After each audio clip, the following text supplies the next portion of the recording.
Assalamualaikum warahmatullahi wabarakatuh. Welcome back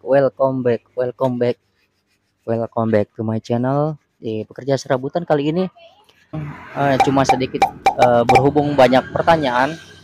Oke, kali ini saya baru saja melakukan penggantian kan pas rem di sini. Kalian juga saya akan mengganti oli di motor roda 3 teman saya ini. Sambil mengecek-ngecek ini saya coba menjawabnya. Yang pertama mungkin pertanyaan seputar motor roda tiganya ini para driver muda atau driver baru ya. Penggunaan oli ini 2 orang dalam satu pertanyaan. Oke, kali ini mungkin saya jawab yang paling mudah-mudah dulu. Untuk penggunaan oli sebetulnya oli-oli yang terlihat ini adalah oli yang biasa saya gunakan terutama untuk dari tahun 2013 yang lalu. Dealer-dealer resmi pun ini menggunakan oli ini. Hanya saja untuk pemakaiannya untuk ukuran yang seperti ini mungkin diperlukan 2 ya. Untuk saat yang 200 milinya karena hal baru yang ditemukan di dealer-dealer menyarankan untuk pemakaian oli 1,2 liter. Tapi untuk saat ini saya hanya menggunakan 1 liter pas juga tidak apa-apa karena buku panduannya juga seperti itu. Yang lebih baik lagi menurut rekomendasi dari dealer 1,2 liter. 1 liter 1 wadah ini dan ditambah 1 gelas air mineral yang 200 ml. Oke, selanjutnya mungkin pertanyaan yang di sini ya. Bagian yang di sebelah sini terlihat ada bagian yang itu yang ditunjuk oleh anak panah. Banyak sih kejadian seperti ini, banyak rembesan oli dari situ ya. Mungkin itu kita harus membuka gardan di situ, tentunya sesuatu yang rembes-rembes karena pasti ada seal yang rembes. Sebenarnya saya untuk hal itu belum mengecek secara pasti, hanya saja saya hanya menyimpulkan untuk di situ pasti apabila sesuatu ada yang rembes pasti ada seal yang bocor dan harus diganti. Seperti ini contohnya, seperti ini terlihat di tanda panah seal persnel yang bocor harus diganti, mungkin seperti itu. Untuk pertanyaan selanjutnya, mungkin ada beberapa teman-teman yang kurang memperhatikan tentang bagaimana cara memperbaiki ketika seal water pump atau air radiator yang bocor dari sini ya. Mungkin bisa dicek video-video sebelumnya yang tentang cara mengatasi seal water pump yang bocor. Mungkin teman-teman kurang teliti atau kurang pas dalam memasangkan seal water pump barunya ke bagian sini, karena apabila itu dicopot langsung dicopot ketika sedang menempel itu akan lepas. Soalnya saya juga mendapat kejadian seperti itu, sudah pernah.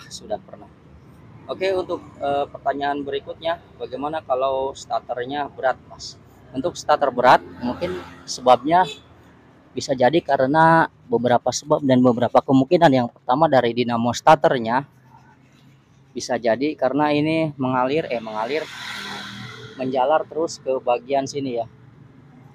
Di bagian sini kan ada penerus starter meneruskan ke gear yang ini, gear penerus starter yang berat itu bisa jadi karena aus juga di bagian situ.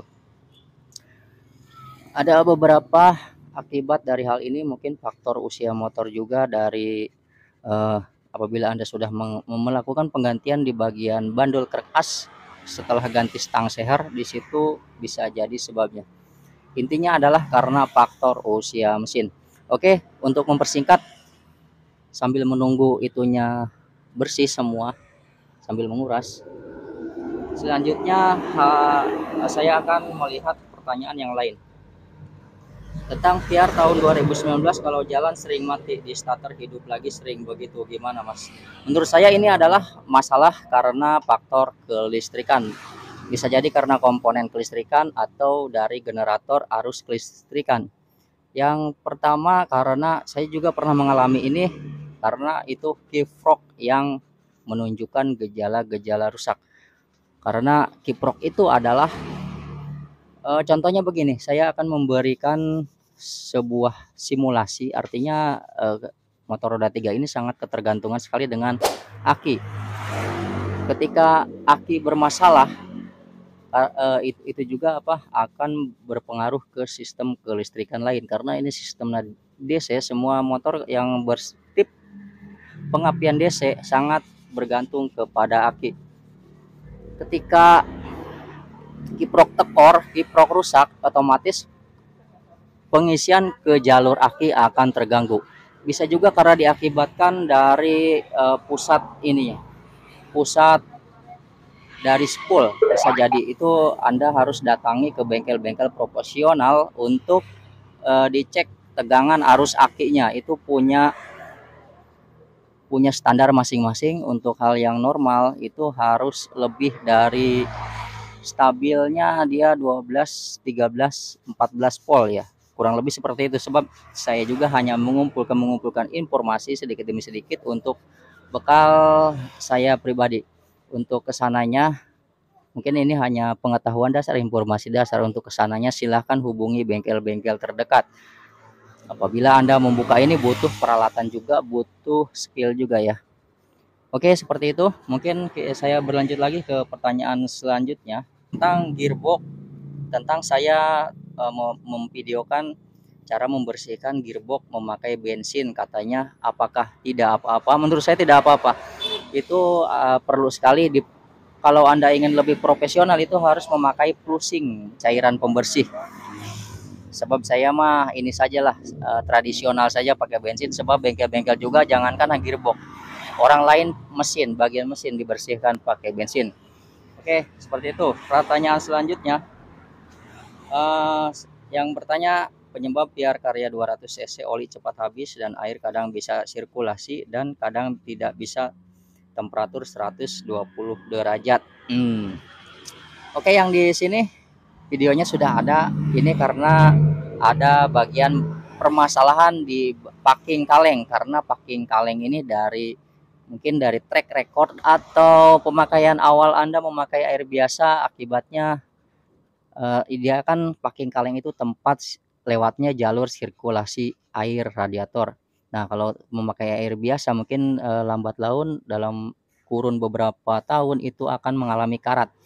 Nah, bisa jadi itunya bocor lewat situ dan akan masuk ke ruang bakar. Untuk olinya yang cepat habis itu bisa beberapa hal, faktor usia mesin karena silinder dan sehernya mengalami kebocoran, akibatnya kebocoran kompresi. Rata-rata seperti itu. Bisa juga karena pengaruh dari packing kaleng tersebut. Packing kaleng bisa oli yang naik hasil dari kompresi ketika dia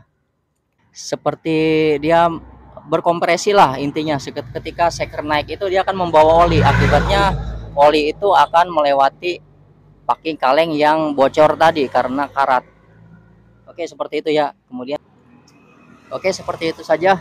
Mungkin ini juga sudah selesai. Saya akan melanjutkan kembali melakukan pengisian oli di motor ini.